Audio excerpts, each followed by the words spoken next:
Thank you, Dr. Bogart, and all of you for being here. I'm really honored to be here and to represent the young alumni and the alumni board, and just a little bit overwhelmed right now. So, but have a few things I just wanted to express to you about why I give back, and I know everyone in this room gives back to this college in some form or another.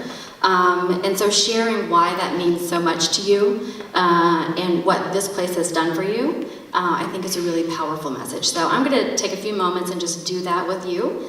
And I also wanted to just give a special shout out to my family. The McInnis family is here, all 10 of them.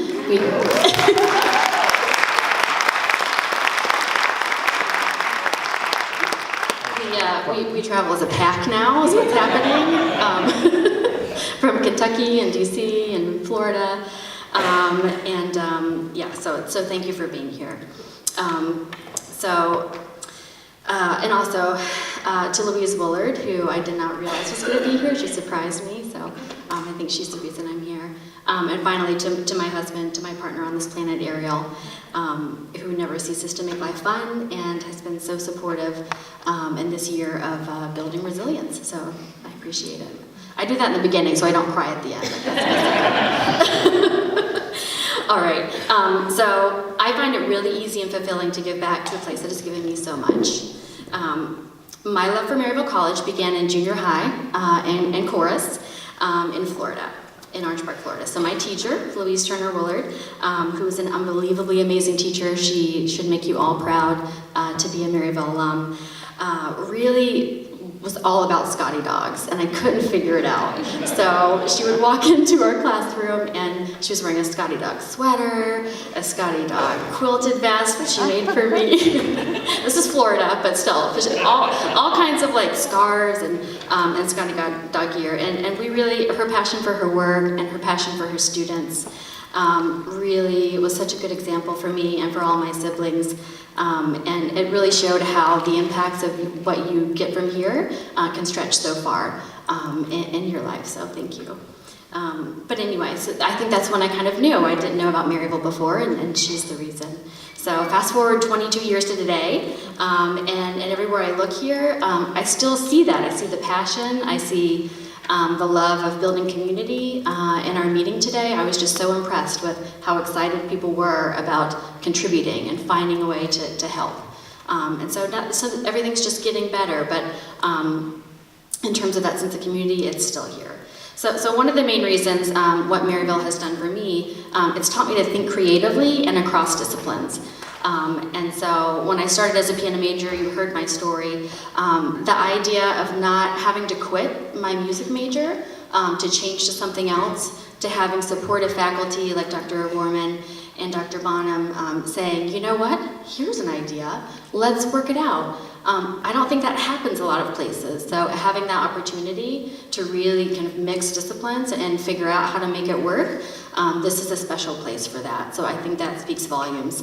And I think maybe Dr. O'Gorman was fibbing a little bit about my thesis. The title of it is Discovering Nature's Fibonacci Sequence in the Piano Works of Philip Bartók. It's a little nerdy, but still, like where else can you do that? And I also, my option was, do two theses, or whatever it's called, theses,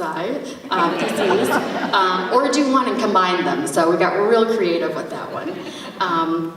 But still, in what I do now, climate change is not a linear issue. It's a cross-cutting issue. And so taking that experience and really building it across what I do now, working with every sector and every private and public sector and problems that span all kinds of maintenance issues and community issues, it really helped to build that in me to think broader.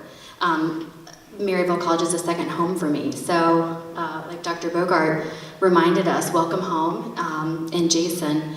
And this place, I feel like it's not a coincidence that it's exactly halfway between Washington, D.C., where I live now, and Pensacola, where I'm from. So I feel like that was always perfect, because when we would go down to Pensacola, we would stop here. I would see my best friend Andrea. It all worked out. And last year, when we lost our mother, we wanted to come back up here. I didn't think twice about coming to homecoming, and my dad joined me. And it was really great. And then in December, we had our Christmas here. So trying to make a new tradition. So I think, having, no one else was connected to this place but me, but having this place really as a sanctuary, I really am grateful for that. And then finally, the last thing I want to talk about is kind of a theme that I feel like life has themes sometimes from year to year. My theme for this year has been resilience, and I think that Maryville College has been so instrumental in helping prepare me to be a resilient human.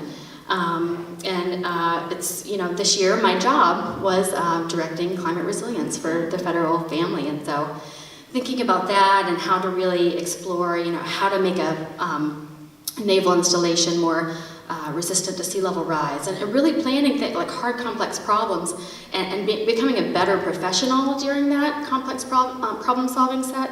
That same thing was happening in my life. So trying to figure out, working through a lot of issues in my personal life and grieving at the same time, really learning from those hard sections, moments in your life, what to get out of them, making yourself a better person. So I feel like that theme has really spoken